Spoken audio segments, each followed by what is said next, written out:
اعوذ باللہ من الشیطان الرجیم، بسم اللہ الرحمن الرحیم۔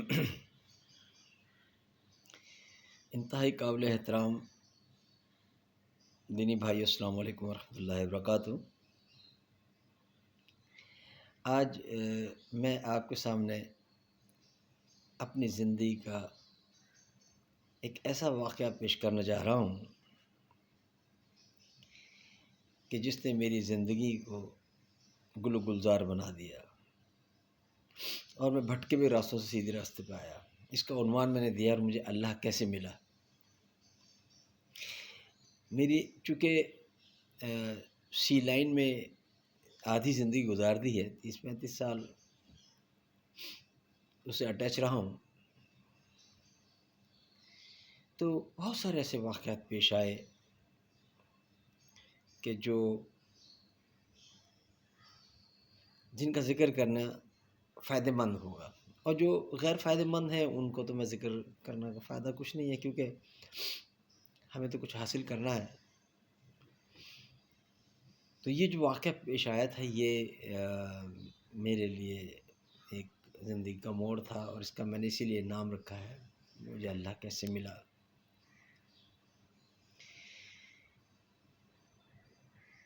69، 68، 71 اور پھر اس طریقے سے 83، 84 تک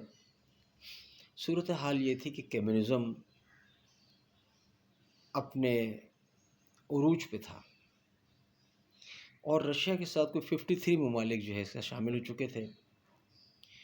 اور کمیونزم جس بنیاد پہ کھڑا تھا اس کی جو اہم ترین بنیاد تھی وہ تھی دا تھیوری آف ایوولوشن، ارتقائی عمل۔ یہ جارج رابرٹ جو تھا جس نے یہ نظریہ پیش کیا تھا، اور 1859 میں اس نے کتاب لکھی تھی on the species, on the origin of species, یعنی جنس کی ابتدا، اور اس نے تھیوری آف ایوولوشن پیش کی تھی، جس میں انہوں نے دکھایا تھا کہ اللہ کوئی چیز نہیں ہے، بلکہ یہ ایک حادثاتی طور پہ انسان وجود میں آیا ہے،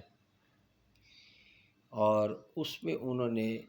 بڑی سرچ بھی کی تھی۔ یعنی ڈارون جو تھا، یہ رابرٹ،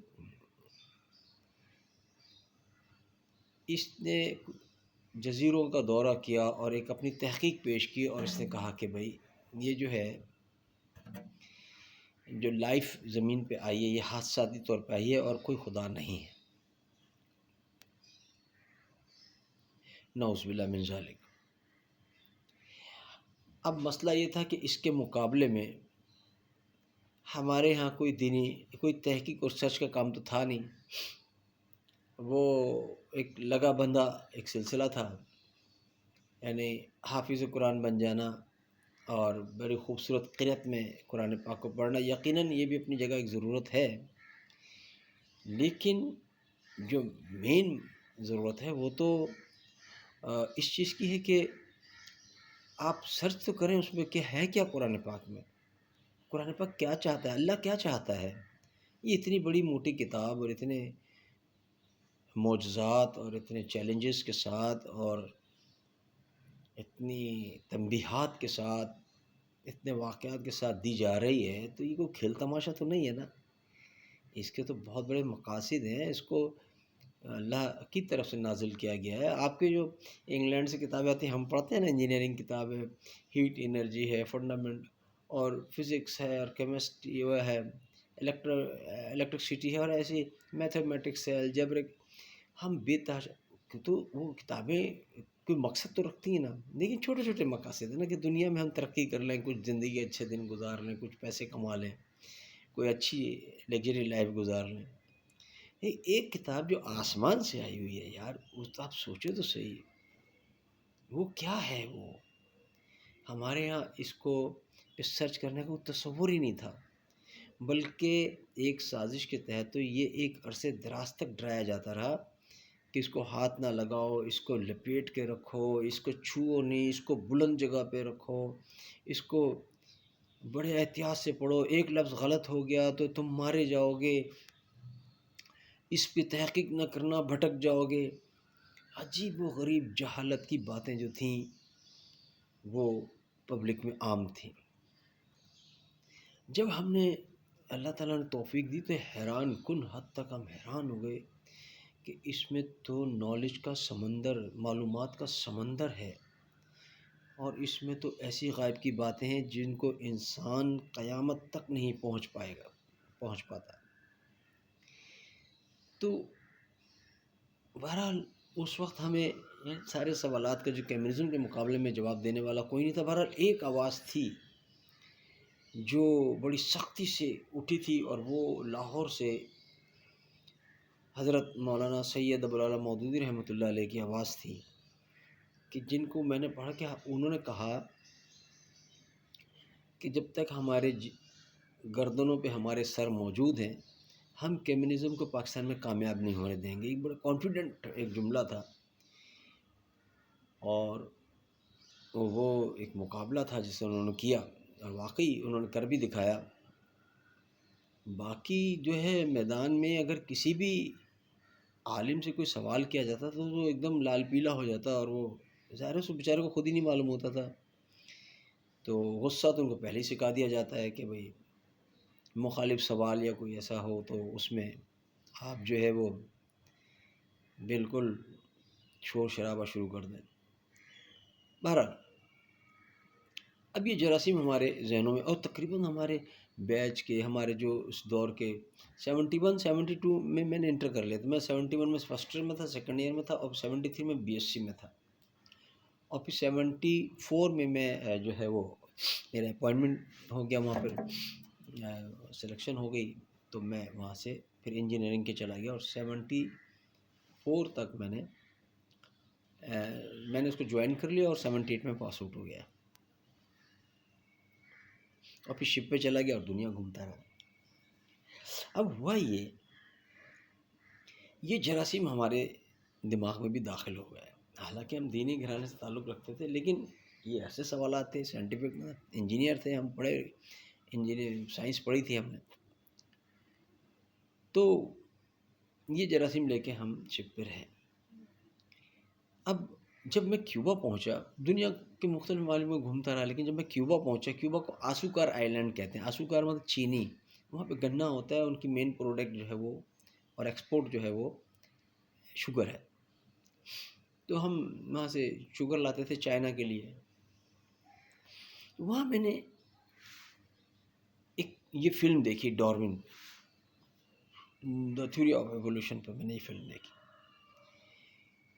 اچھا، کہا یہ جاتا تھا اس زمانے میں کہ اگر آپ کو کمیونزم دیکھنا ہے تو آپ رشیا میں نہ دیکھیں، کیوبا میں دیکھیں۔ تو کیوبا میں 6 مہینے رہا۔ اب کیوبا میں جب میں نے سرچ کیا تو مجھے لگا کہ یہاں پہ تو وہ فلم دیکھنے کے بعد تو بہت متاثر ہوا، میں بہت زیادہ متاثر ہوا، لیکن وہاں کی پبلک کی حالت دیکھ کے میں بہت بے چین ہوا کہ یار صرف 3 قسم کے وہاں پہ مشروبات ملتے تھے، ایک گنے کا جوس، دوسرا لسی، اور تیسرا تربوز کا جوس، وہ بھی لائن لگا کر۔ اور کھانے کا یہ تھا ٹرک لے کے آتا تھا، ہر جگہ پہ ان کا حساب تھا، اور وہ جناب اس میں برگر ٹائپ کے ہوتے تھے 2-4 قسم کے، وہ لائن لگا کے ملتے تھے۔ تو میں نے کہا یار یہ تو آزادی کو ہی سلب کر لیا گیا۔ دوسرا یہ، وہ فلم دیکھنے کے بعد وہ کمیونزم کی طرف تقریباً چلا گیا،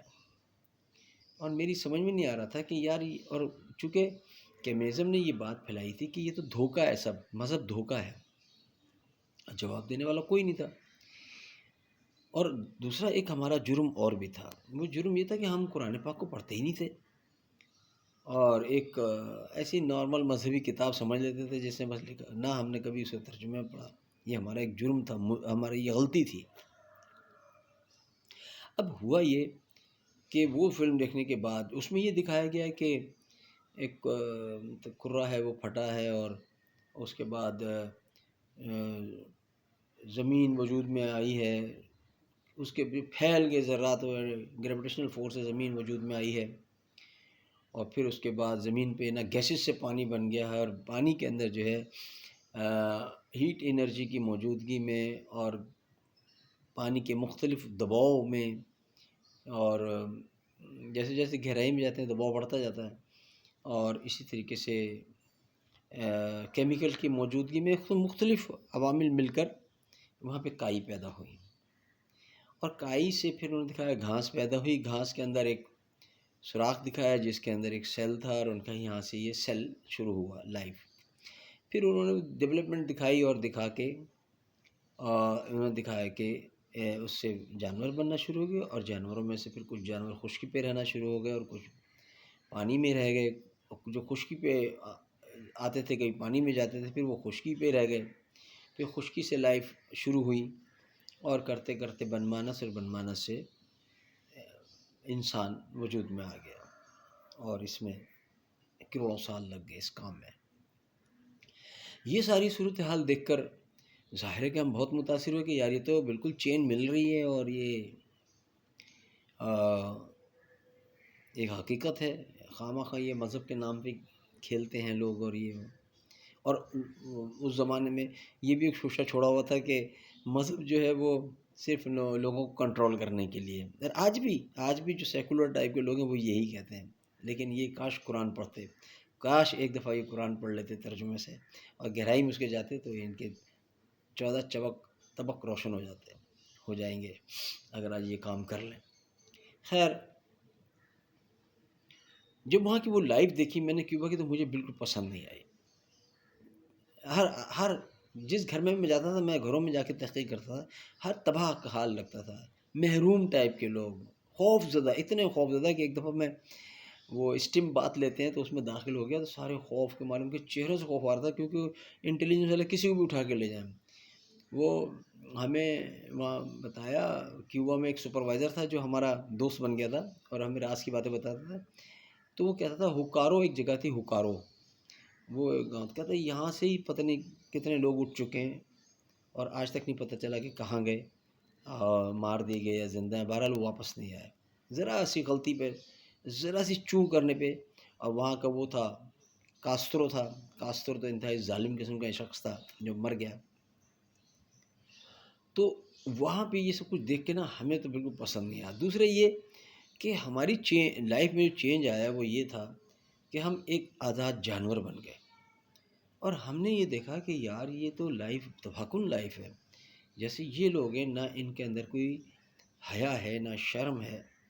اور نہ کوئی پابندی ہے، یہ تو بالکل جانور ہیں، اور یہ تو کمیونزم کا نظریہ تو جانور بنا دیتا ہے۔ ظاہر ہم جانور سے بنے تو جانور ہیں، ہم اعلیٰ کوالٹی کے جانور ہیں۔ بہرحال پھر میں نے سرچ کی کرسچینٹی پہ، پھر میں نے سرچ کی کیا نام ہے، سرچ کی اس پہ سرچ مذہبی گھرانے سے تعلق ہونے کی وجہ سے معلومات تو ہمیں تھی، لیکن بنیادیں ہماری بالکل بیکار تھیں۔ اب ہم نے سوچا یار مذہب کی ضرورت تو محسوس ہو رہی ہے، اخلاقیات اور یہ سب کچھ سکھاتا ہے سب کچھ، لیکن یہ مذہب ہے کیا؟ اس کو سرچ کرنے کے لیے میں نے چرچ میں جانا شروع کیا، تو وہاں تو عجیب و غریب نظریات، نعوذ باللہ اللہ کا بیٹا ہے، مطلب ناقابل قبول بات، اور ایسی بہت ساری باتیں۔ ایک کتاب میں نے پڑھی ان کی، تو اس میں داؤد علیہ السلام کا اللہ میاں کا جھگڑا ہو گیا، داؤد علیہ السلام اللہ میاں کے سینے پہ چڑھ گئے اور اپنی بات منوا لی، عجیب عجیب واقعہ، تو وہ ناقابل قبول۔ پھر میں مندر میں گیا، مندر میں تو ایک ہی دن گیا تو میں نے کہا ارے بے وقوفوں کی طرح پتھر کے سامنے، پتھر کا ہم ٹوائلٹ بناتے، پتھر کی سیڑھیاں بناتے، روزانہ پتھر کو پیر کے تھلے رونتے اور اس کی ایک شکل بنا دی، تو بس وہ قابل احترام ہو گیا، بے وقوف والی بات۔ پھر میں ٹیمپل گیا، پگوڈو، تو پگوڈو کہتے ہیں وہ ٹیمپل، انگلش میں کہتے ہیں پگوڈو، کہتے ہیں وہ اپنے عبادت گاہ، وہ ان کے جو مین اس میں گیا، $5 کا وہاں ٹکٹ تھا، اور ٹکٹ لے کے میں گیا، جا کے دیکھا تو وہ گھر دیکھا بدھا کے اوپر 12 دفعہ پانی ڈال رہے ہیں، نہلا رہے ہیں، دلا رہے ہیں، کچھ اور پھر میں نے ان کو اسٹڈی کیا تو ٹھیک ہے، اس میں اچھی باتیں بھی لکھی ہیں، لیکن وہ قابل قبول نہیں ہے۔ اچھی باتیں کا ہو جانا کسی جگہ، وہ تو ہر جگہ انسان جو ہے وہ اگر بغیر مذہب بھی تب بھی کہتا ہے سچ بولو، کسی کو تکلیف نہ دو، یہ وہی تو ایک فطرتی وہ ہے۔ اب ہوا یہ کہ میں نے کہا کہ یار یہ مسئلہ کیا ہے؟ میری سمجھ میں کچھ نہیں آ رہا تھا، میں روتا تھا، پھر کمرے میں روتا تھا، کنٹرول روم میں روتا تھا، اور ایک عرصہ اس پہ گزر گیا۔ وہ ہوا یہ کہ ایک دن نا کپتان صاحب نے مجھے بلایا، تو میں گیا، میں حیران ہو گیا کہ میں کانفرنس روم میں جو روم ہے اس کے اندر نا کپتان صاحب کے ساتھ سارے سینئر افسر بیٹھے ہوئے ہیں، اور انہوں نے مجھے کہا کہ آپ کی وجہ سے میٹنگ بلائی گئی ہے، کیا آپ کو کوئی بیماری ہو گئی ہے؟ کیونکہ وہاں پہ نا خرافات کی وجہ سے اکثر بیماریاں ہو جاتی ہیں خطرناک قسم کی، جس میں موت بھی واقع ہو جاتی ہے، یا آپ کو کوئی جو ہے گھر سے خط آیا ایسا ہے جس میں آپ کو کوئی پریشانی ہے، اور اگر کچھ ایسا ہے تو بتا دیں، ہم آپ کو چھٹی پہ بھیج دیتے ہیں۔ میں نے کہا نہ مجھے کوئی پریشانی، نہ مجھے کوئی خط آیا ہے۔ تو کپتان چیخنے کے انداز میں بولا کہ تم نے اپنا شکل دیکھی ہے آئینے میں، اور یقین کریں میں اس شش و پنج میں اتنا گہرائی میں جا چکا تھا کہ مجھے کچھ ہوش ہی نہیں تھا کہ میری زندگی کے، میں کہتا یہ حقیقت کیا ہے، زندگی کی حقیقت کیا ہے۔ خیر یہ کرتے کرتے یہ ٹائم گزرتا رہا۔ تو ایک دن کیا ہوا کہ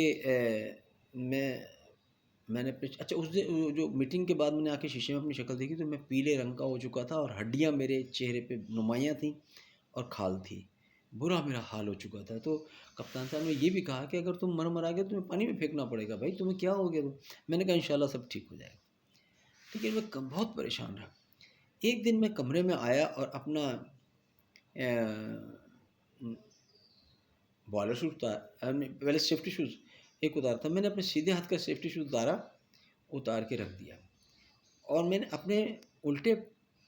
پیر کا جب سیفٹی شوز کا فیتہ کھینچ رہا تھا تو میرے ذہن میں ایک اسٹرائک ہوئی ایک چیز کہ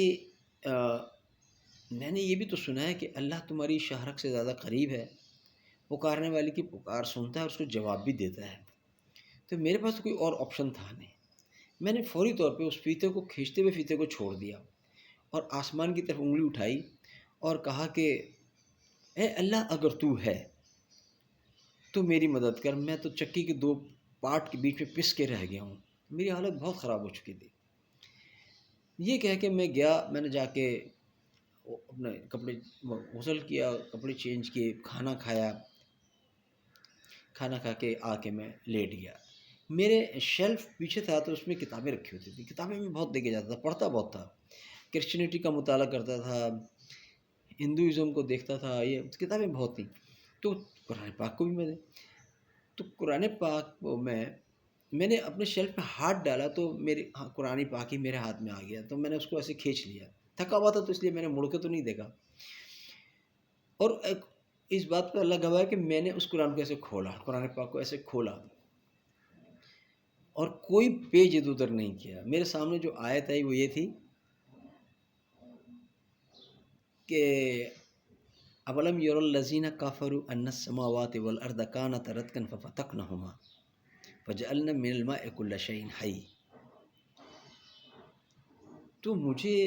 یہ آیت پڑھنے کا اس کا جو میں ترجمہ پڑھا، کیونکہ مجھے عربی تو بہت اچھی آتی بھی نہیں ہے اور آتی بھی نہیں تھی، میں تو ترجمے تو بہت سارے موجود ہیں، ترجمہ پڑھ کے آپ قرآن شریف سمجھ سکتے ہیں۔ عربی آنا ثواب کا کام ہے، وہ ہماری زبان ہے، ہمارے نبی کی زبان ہے، ہمارے اللہ کی زبان ہے، ہمارے قرآن کی زبان ہے، وہ تو سیکھنا بڑے افضلیت کی بات ہے، اور اسی طرح اس کا حفظ کرنا بھی عظمت کے تو بہت بڑے بڑے اس کے وہ ہیں بشارتیں ہیں۔ لیکن قرآن سمجھنے کے لیے تو آپ ترجمہ بھی پڑھ سکتے ہیں، تمام علماء نے اس کا ترجمہ کیا، بڑی محنت سے کیا ہے، اور ماشاءاللہ بڑے اچھے اچھے ترجمے موجود ہیں۔ تو میرے پاس وہ اس وقت مختصر حواشی نام سے سید ابو العلا مودودی کا یہ ترجمہ موجود تھا، تو میں نے اس میں اس کا ترجمہ پڑھا کہ کیا کافروں انکار کرنے والوں نے نبی صلی اللہ علیہ وسلم کی بات ماننے سے انکار کر دیا، کیا انہیں معلوم نہیں ہے کہ زمین اور آسمان باہم ملے ہوئے تھے، اور ان میں ففتقناہما، ہم نے اس کو بگ بینگ سے جدا کر دیا، اور پھر اگلی آیت تھی وجعلنا من الماء کل شیء حی، اور ہم نے بنائی ہے زندگی، ہر زندہ چیز کو بنایا ہے پانی کے اندر سے۔ اب بتائیے وہ تقریباً 1.25 گھنٹے کی فلم، اور 2 آیت میں بات ختم ہو گئی ہے۔ دیکھیں دونوں چیزیں سامنے آ گئی۔ میں تو حیران ہو گیا کہ 1550 سال پہلے لکھی گئی کتاب کے اندر آج کی سائنس، آج کی تحقیق موجود ہے۔ یعنی جب تحقیق کرتے کرتے آدمی اپنا اینڈ بتا رہا ہے تو وہ وہیں پہنچ گیا جہاں قرآن پاک پہلے بتا چکا ہے۔ اور نبی صلی اللہ علیہ وسلم جنہوں نے نہ کبھی کچھ پڑھا، نہ کچھ اپنے ہاتھ سے لکھا، نہ اپنا نام میم ہے میم دال محمد لکھا صلی اللہ علیہ وسلم، اور وہ یہ بات کیسے بتا رہے ہیں کہ یہ سب زمین اور آسمان بھاپ ملے ہوئے تھے اور ایک بگ بینگ کے ذریعے انہیں جدا کیا گیا۔ اور یہ سورہ الانبیاء کی 30ویں آیت ہے، 31ویں آیت ہے، دیکھ لیجیے گا انشاءاللہ مل جائے گی۔ تو اولم یروا الذین کفروا ان السماوات والارض کانتا رتقا ففتقناہما، یعنی ہم نے یہ زمین اور آسمان باہم ملے ہوئے تھے اور ہم نے اس کو بگ بینگ سے ساتھ جدا کر دیا۔ کیسی بڑی بات ہے نا۔ اور پھر وجعلنا من الماء کل شیء حی، اور ہم نے بنائی تمام شے حی، زندہ چیزوں کو پانی میں سے لے کر آئے۔ وہی تو وہ کہا ہے ڈارون تھیوری کہہ رہا ہے۔ میں نے کہا یہ تو اللہ کی کتاب ہے، یہ کیسے ممکن ہے؟ 1500 سال پہلے، 600 سال پہلے کے وقت کو ہم پتھر کے زمانہ کا دور کہتے ہیں، یہ 1500 سال پہلے، 1500 سال پہلے یہ کتاب دی گئی ہے، اور ایسی ہستی کے تحت کی گئی ہے جس کے بارے میں اللہ تعالیٰ قرآن پاک کو فرماتا ہے اے محمد صلی اللہ علیہ وسلم، اس سے پہلے تم کوئی کتاب پڑھ لیتے یا تم لکھتے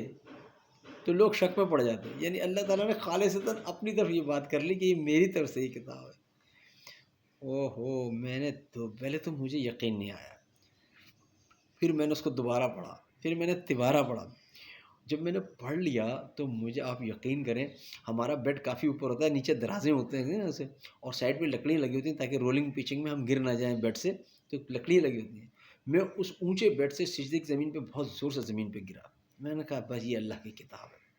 اتنی زیادہ میں نے سرچ، اتنا زیادہ دھوکہ کھایا اتنا، لیکن قرآن نے کیسا مجھے کلیئر کر دیا۔ اور پھر اس کے بعد جب میں نے قرآن پاک کا مطالعہ کیا، میں حیران ہو گیا کہ ایک ایک لمحہ کائنات کے اور زمین کے تخلیق کا بتا، ایک ایک پوائنٹ، مین پوائنٹ جو ہے وہ قرآن پاک میں موجود ہے، کس طرح بنائی گئی، کس شکل میں بنائی گئی، اور پھر اس کے بعد کیا سسٹم قائم کیا گیا، کائنات میں کیا سسٹم۔ میں حیران ہوں یار، کیسے بتا سکتا۔ اب دیکھیے کہ نبی صلی اللہ علیہ وسلم آقا دو جہاں نہ لکھ سکتے ہیں نہ پڑھ سکتے ہیں، اور وہ ریگستان، نہ کوئی یونیورسٹی، نہ کوئی وہاں پہ کوئی تعلیمی نظام، وہ ریگستان میں رہنے والے، خیموں میں رہنے والے لوگ، کوئی نخلستان نہیں ہے، کوئی ہرا بھرا علاقہ نہیں ہے، پتھریلا علاقہ، ریتیلا علاقہ، اور باتیں کیا بتا رہے ہیں، ایک ایسی کتاب دے رہے ہیں کہ جس کا شروع ہی عجیب و غریب ہے، ذالک الکتاب لا ریب فیہ، کتاب شک سے بالا تر ہے، یہ دعویٰ کون کر سکتا ہے؟